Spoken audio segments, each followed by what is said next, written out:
Right, back to London. There is nothing more for us to do here.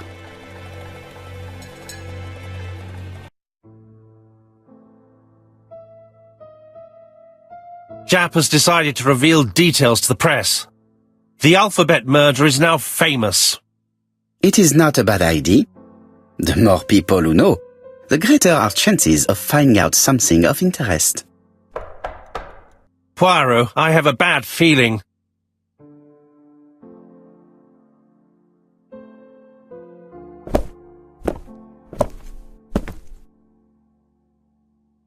Poor Mr. Poirot, not so good at these little criminal matters as you thought yourself, are you?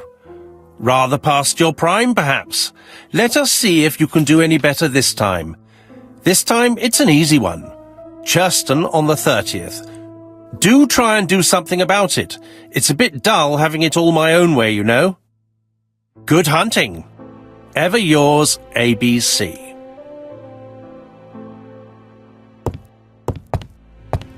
Good hunting. Did you hear that, Poirot? The murderer seems to be taking it all as a game, a challenge. He will strike on 30th in Churston. We must warn Scotland Yard. No time to lose. We must prepare our suitcases for Churston. Mon Dieu, it is already 10 o'clock. I will call Scotland Yard immediately.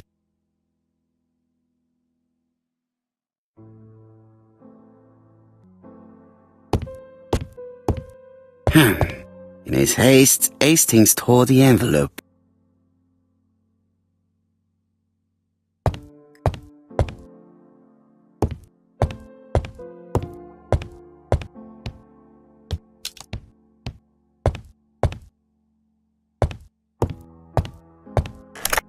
Hello, Jap. We received a new letter from ABC in the 10 o'clock post. Where and when? In Churston. Today. Today? I'll inform the population immediately. I'll check the train times. Call me back.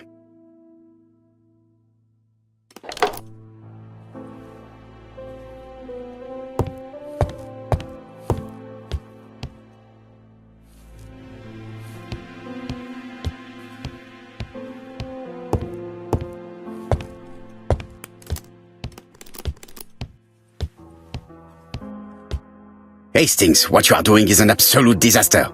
That is no way to pack suitcases. Heavens, we must hurry. We have to get to Churston before the murder. Hastings' order and method are always necessary, regardless of the circumstances. Okay. I'll let you pack them. All the same, it really is a disgrace to leave your belongings in such a mess.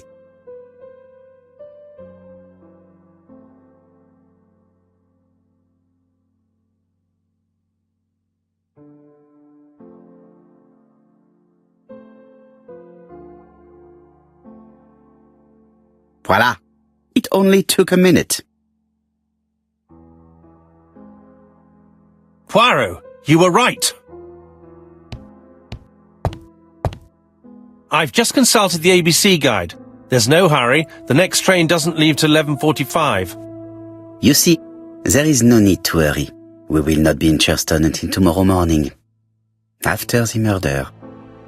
But why has the murderer warned us so late? It's not what he usually does. Did he do it on purpose? Very good question, Hastings. We should also compare the letter we have just received with the other two, although I have very little doubt about what we will find.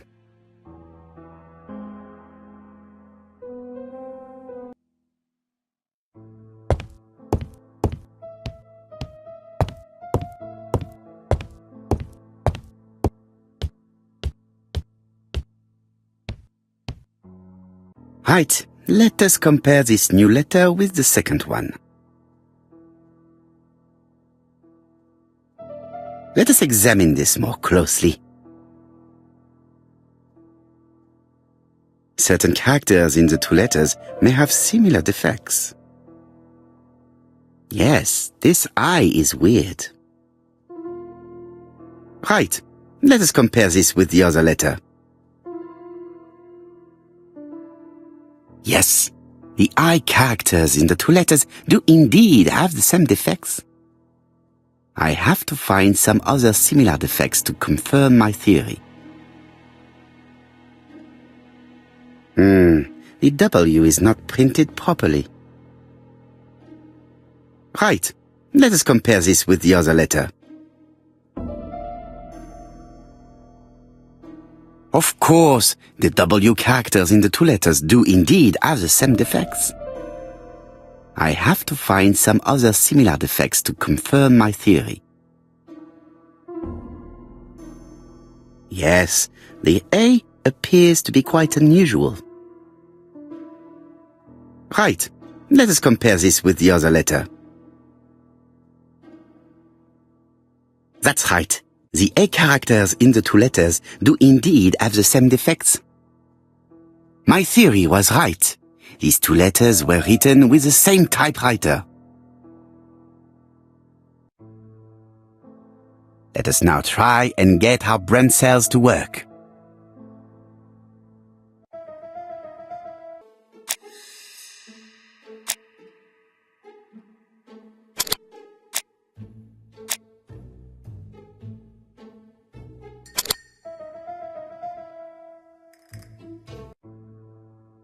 The letter should have arrived in time. The postmark shows that it was sent 3 days ago. However, our man made a mistake in the address, which explains the delay. All the same, the post office took their time correcting the error. Come on, Poirot. Your address is not quite as well known as that of Scotland Yard. Poirot, the telephone. It must be Jap.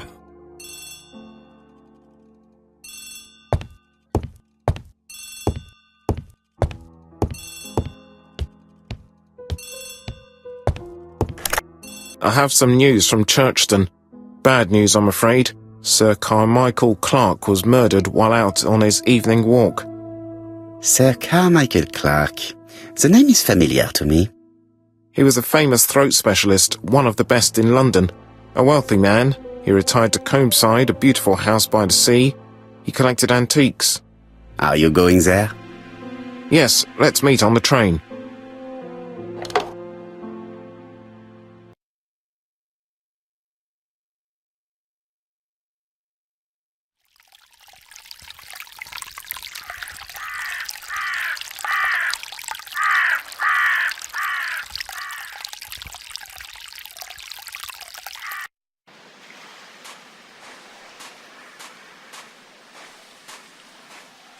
The victim is called Sir Carmichael Clark, one of the best throat specialists in London.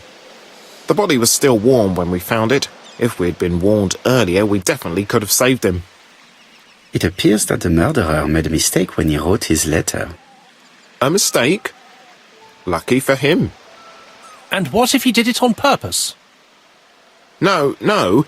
He's defined his madcap rules and he's sticking to them. It's a matter of pride for him. Shall we go up to the house, Poirot? You go, my friends. I will come soon.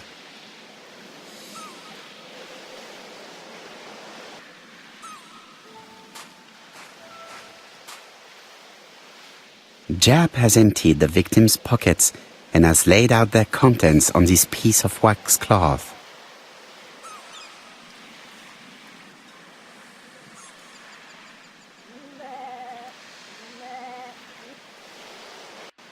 It is pointless.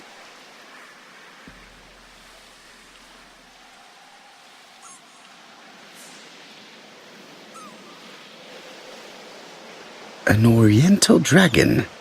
It's an old piece, much older than the pocket watch on which it was fastened.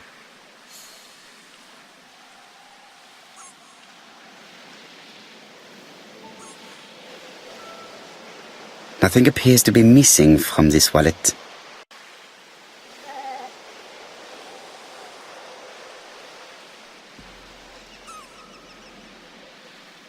A signet ring, very probably with the Clark family's coat of arms.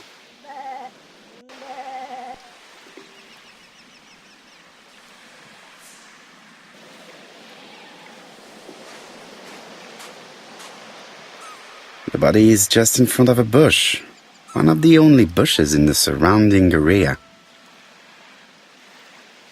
The vegetation behind the bush has been trampled.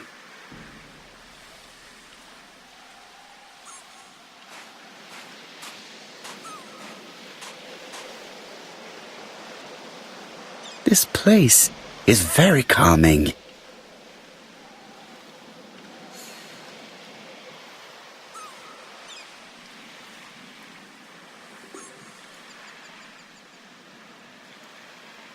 The site is exceptional.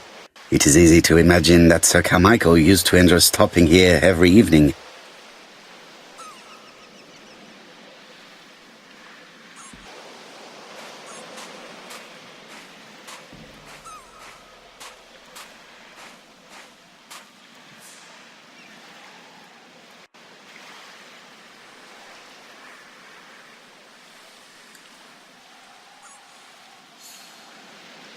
An ABC guide. The murderer's customary signature, covered in blood this time.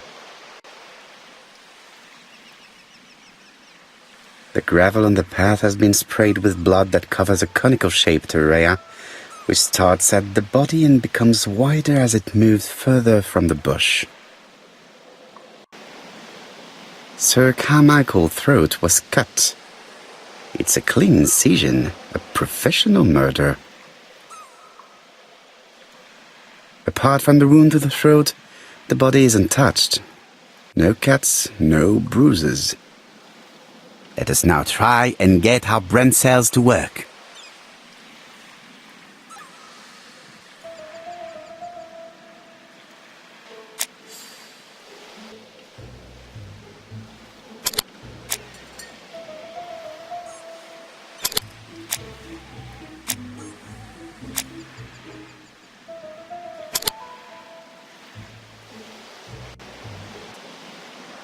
Sir Carmichael had his back to the bush when the killer cut the throat from behind. A fatal blow that sprayed blood over a range of more than 1 meter. Let us now try and get our brain cells to work.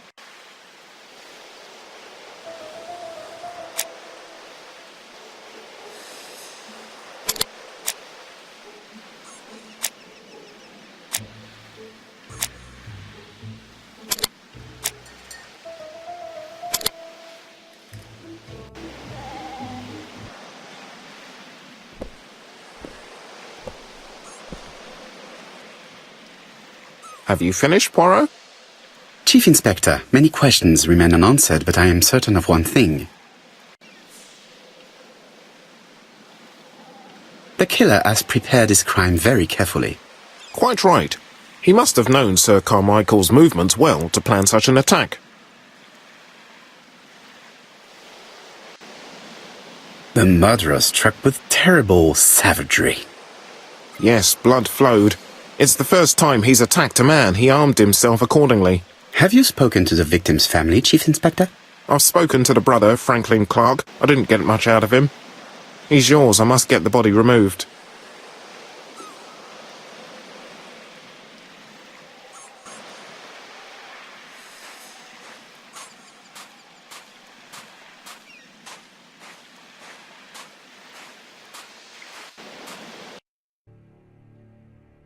To be honest, this inspector seems rather obtuse. I'm counting on your friend Poirot to catch my brother's murderer. Ah, here he is now. Please, Mr. Poirot.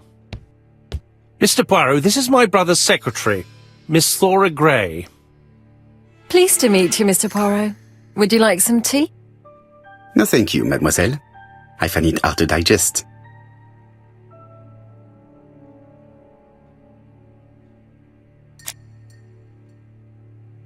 There is something elegant about her.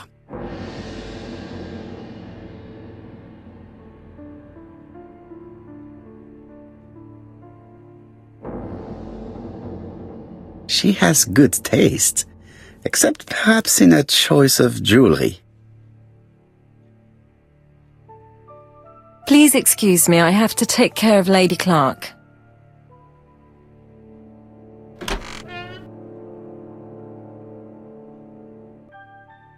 My brother's wife is gravely ill. You will probably want to question her, but I fear that it won't be possible today.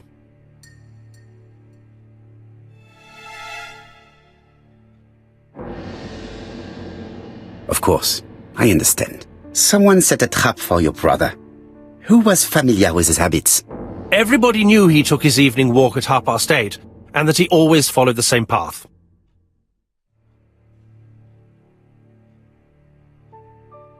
And did people of the village know Sir Carmichael's habits? I don't know. It's possible. What were you doing last night? After dinner, I went to my bedroom. At 11 in the evening, the telephone rang. It was the police. I went to look for my brother.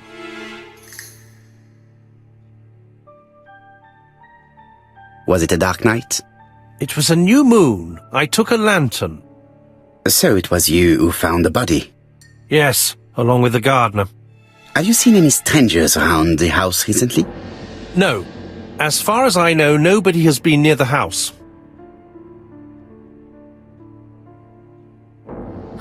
Miss Clark. Oh, Lady Clark must have fallen from her chair.